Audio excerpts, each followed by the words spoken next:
We're in the market town of Oakhampton this afternoon to view a property with a guide price of just £69,000. Now immediately you'll be asking yourselves, 69,000? That sounds a bit cheap.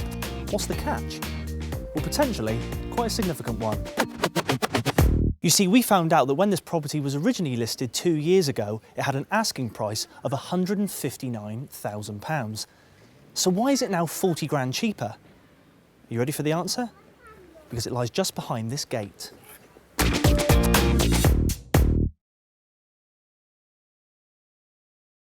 False leads and sketchy details, we finally managed to track down ex-footballer turned rogue DIYer Brian Eastman to this service station. The trail of destruction he leaves behind him is quite incredible. Unsafe wiring, walls you could knock down with a feather. He's just got to be stopped. We're just waiting for our surveillance team to give us the nod that he's here, and we'll be on to him. It's definitely his van. Definitely.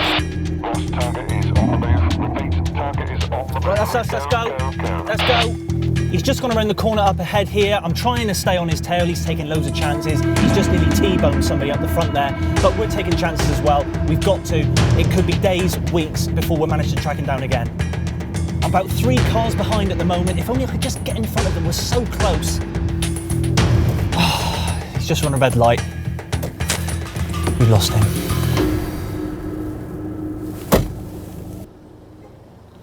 Ultimately, a very frustrating day for the team and myself as we didn't manage to track down and confront rogue DIYer Brian Eastman.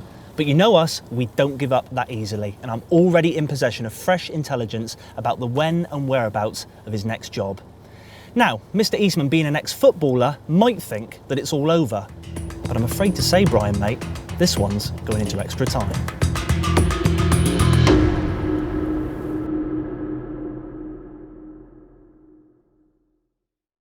This is the show where all I ask is that people do the right thing, be honest, and make good choices. If they don't, it'll cost them. Only they don't know it. I spend 7 days with them, advising them and challenging them to do better.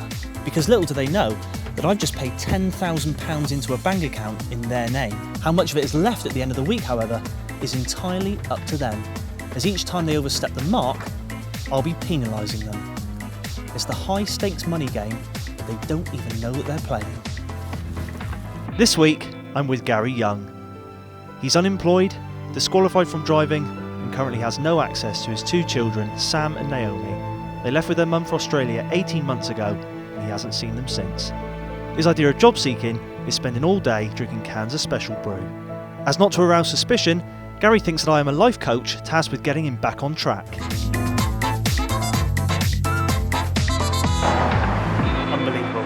10 minutes in, first day, I give him a tenner to go and get some coffees, and he's just bought some bevies, look. I'm just going to have to sort this out straight away. Gary! Come on, mate. Don't take the piss out of me. I want to help you this week. Yeah. But you're going to have to want it yourself. Yeah. In fact, what I'm going to do straight away is that tenner that I gave him to go in and get us a couple of coffees, that's now £1,000, and that's what it's cost him. He's down to 9k. Okay, Gary, let's see how you got on with your application forms.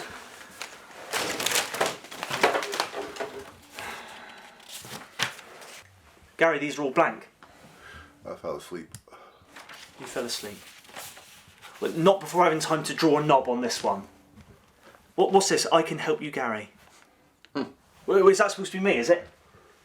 You could have at least got the hair right. I know, Gary. 3 days, mate. We've been at this. Hang on. 3 days. Hang on, right? You come in my house, every day, you're there every day, like that in my f***ing ear hole, GBH in the ear hole, going on, do this, do that, you got to do this, you got to dress better, you got to wash, you got to do this, look at the state of your house, blah, blah, blah, like my f***ing ear hole, I'm sick of it, you little f***. Why don't you get out of my f***ing house and leave me alone, yeah? Do you know what I mean? I don't need your f***ing help, I can do it. He does some kind of jobs work, he thinks he's a big man, get the f*** out of my house right now, you little f***, do one. No idea. Can we watch that back with subtitles? It's the only way I'm going to find out what you just said.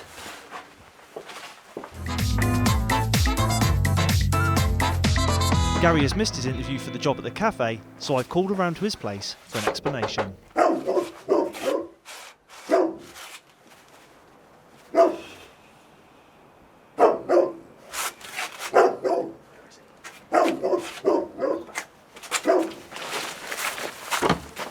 Door's open.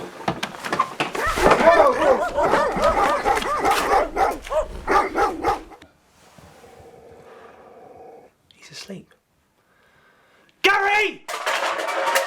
Jesus, I'm sorry. No, it's all very well being sorry, mate. You've missed the interview. I said I'm sorry. You've missed the interview, Gary.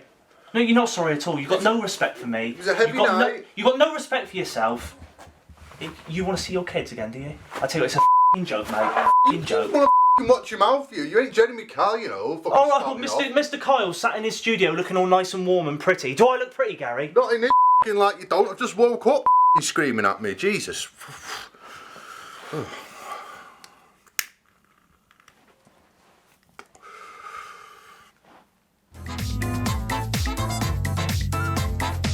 Gary, it's been a tough 7 days, and I'm not who I said I was. But I wasn't lying when I said that I could change your life. 10 days ago, I put £10,000 into a bank account with your name on it. But that money was conditional on your behaviour throughout this week. And I just didn't see anything, Gary. I saw so little, in fact, that I can't justify giving you any of the money at all. And I wanted to, mate. I really wanted to, because I know what a difference it could make for you in terms of these two guys here. And by your conduct this week, and your behaviour, and your lack of respect, your drive to improve yourself, you might have paid the biggest price of all.